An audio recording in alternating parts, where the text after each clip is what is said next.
Keluarga menggiring saya ke jenazah waktu itu, karena jenazah belum ada yang bisa dievakuasi. Jadi jenazahnya ditaruh aja di situ, ditaruh di pos ronda. Sudah 5 hari kan, airnya masih menggenang, sehingga saya lihat kok ini lahan sawit di situ memang banyak di area Kabupaten Agam yang arah pantai.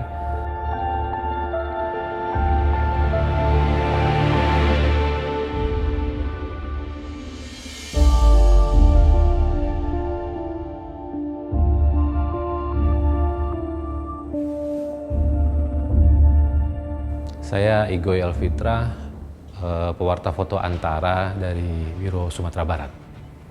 Udah tua itu mungkin itu puncaknya, bisa dikatakan puncaknya, karena dari tanggal 22 itu hujan sudah mulai turun sangat deras. Saya terakhir liputan tanggal 22 itu liputan ada harimau Sumatera terjebak di Kabupaten Agam. Saya sempat ke sana dan itu hujan-hujan.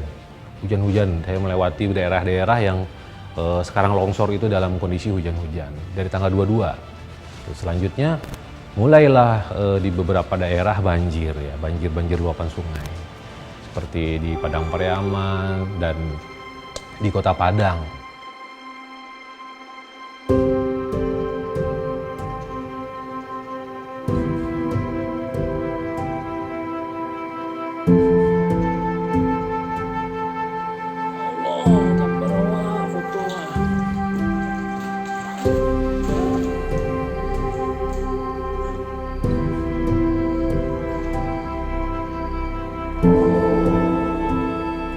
Tapi saya harus tetap jalan ini ke Malalak Timur, karena di Malalak Timur itu katanya banyak korban jiwa dan itu terisolir, gitu, terputus jalan. Jadi saya harus gas tetap ke sana dalam kondisi yang hujan sangat deras. Saya sudah ikhlaskan apa yang terjadi di rumah. Jadi kalau saya berhenti, kemungkinan saya nggak akan jalan ke Malang. Jadi saya biarkan saja. Menjelang ke sana, saya terhambat lagi oleh longsor. Longsornya baru terjadi nih ya.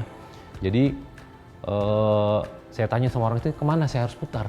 Oh, putarnya jauh, katanya lewat Pariaman, katanya. Oh, saya bilang nggak mungkin nih saya lewat jauh. Perlu diketahui ya, jalan lintas alternatif Padang Bukit Tinggi lewat Malalak itu adalah jalan yang rawan longsor.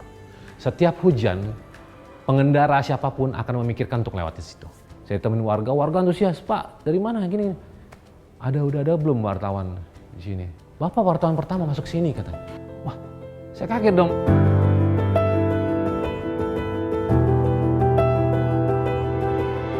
Rekapitulasi 3 provinsi menunjukkan angka 1.006 jiwa. Perubahan ini terjadi di Sumatera Barat dari 241 ke 242. Keluarga menggiring saya ke jenazah waktu itu, karena jenazah belum ada yang bisa dievakuasi. Jadi jenazahnya ditaruh aja di situ, ditaruh di pos ronda. Ada yang ditaruh di rumah yang dekat lokasi longsoran di situ. Ditutupin aja pakai kain. Kondisinya belum ada yang berani evakuasi. Jadi pas saya sampai di sana, barulah sekitar jam 8-an ada beberapa wartawan foto datang ke situ juga, dan tim SAR waktu itu Basarnas sama dari polisi. Barulah mereka mengevakuasi beberapa jenazah yang tidak ada keluarganya. Jadi tidak ada keluarganya, berarti jenazah ini kita dibawa dulu ke rumah sakit mungkin untuk identifikasi. Lainnya ada beberapa jenazah mungkin di bagian atas itu warga memutuskan untuk dikuburkan langsung.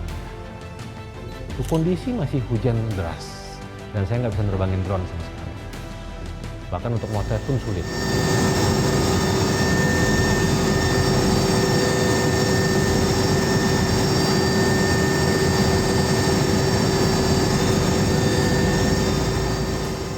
Saya naik dari Alun Sultan Syahrir Padang.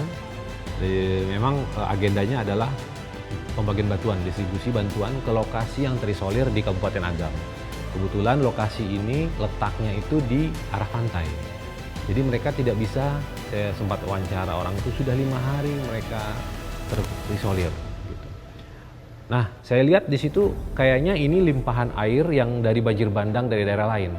Udah melimpah ke situ, tapi airnya ini nggak hilang-hilang, kan sudah beberapa hari itu. Sudah 5 hari kan, airnya masih menggenang.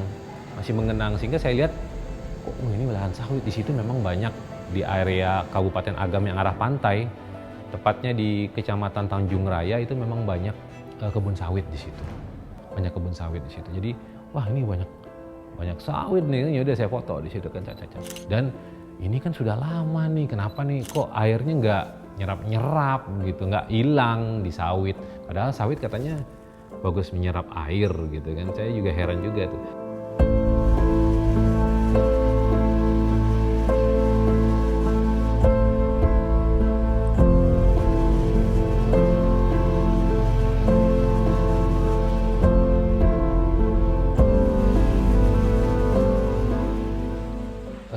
Beberapa kali terjadi banjir bandang besar di Sumatera Barat, saya memang menemukan tumpukan gelondongan kayu.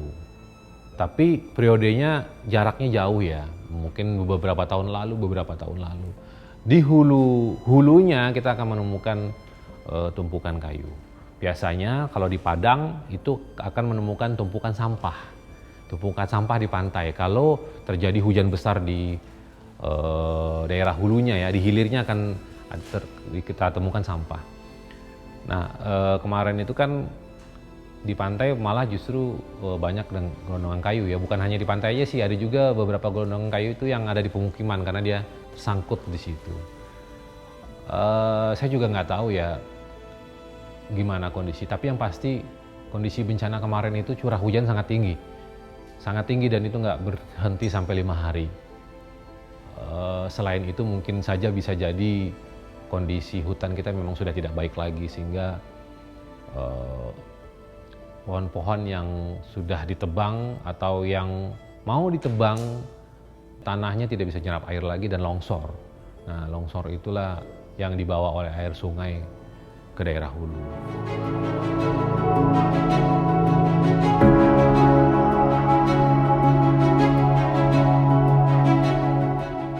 Kita harus tahu kondisi medan ya, kita harus kondisi medan dan pemahaman tentang bencana itu seperti apa. Contohnya kalau di sini lo liputan nggak bisa lama-lama, itu rawan gitu. Jangan nantinya kita justru jadi korban gitu kan, justru kita yang diselamatkan. Terus segera memutuskan lah mau lo meninggalkan tempat itu atau enggak gitu. Jadi kemarin waktu di Malalak itu saya sempat memutuskan ketika sudah siang untuk pergi keluar dari sana karena sinyal tak ada. Mau ngabarin keluarga, nasib kita juga nggak tahu gitu. Sinyal nggak ada sama sekali. Sementara hujan terus turun. Jadi jam 12 itu kita putuskan untuk pergi dari Malalak Timur. Insting-insting seperti itu sebenarnya harus diturutin ya.